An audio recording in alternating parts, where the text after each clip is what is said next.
Hello students, आज हम पढ़ेंगे पल्मोनरी फंक्शन टेस्ट। इसकी शॉर्ट फॉर्म होती है PET, pulmonary function test. FEV1 force expiratory volume, मतलब 1 सेकंड में फोर्स एक्सपायरेटरी वॉल्यूम कितना होगा। तो total volume of air a patient is able to exhale in the first second during maximal effort. यानी हम देखेंगे कि एक पेशेंट द्वारा पहली सांस बाहर निकालने के लिए पहली सांस बाहर निकालने वाली एयर की टोटल वॉल्यूम कितनी होती है।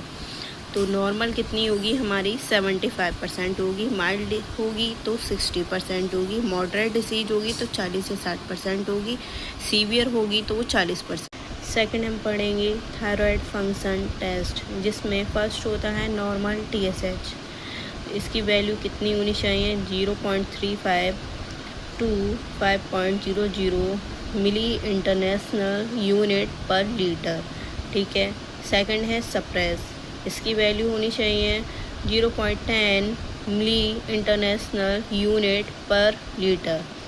थर्ड एलिवेट होनी चाहिए, तो कितनी होनी चाहिए 15.0 मिली इंटरनेशनल यूनिट पर।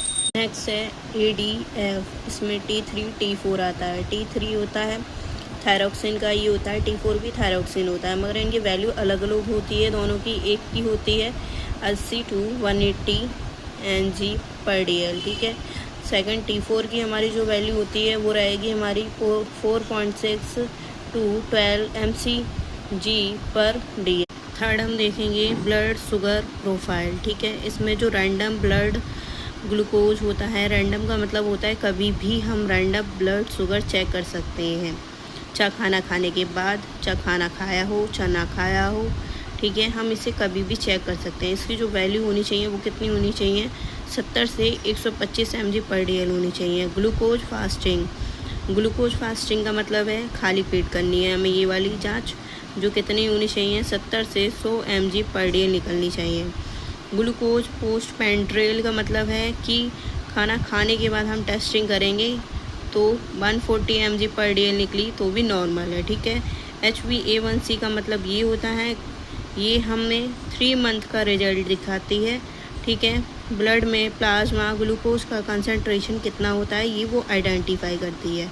HbA1 का लेवल अगर 5.7 से 6.4 है तो हाई रिस्क ऑफ डायबिटीज़। ठीक है। HbA1c लेवल 6.4 है तो ये मान लो डायबिटीज़ पूरी तरह से हो चुकी है।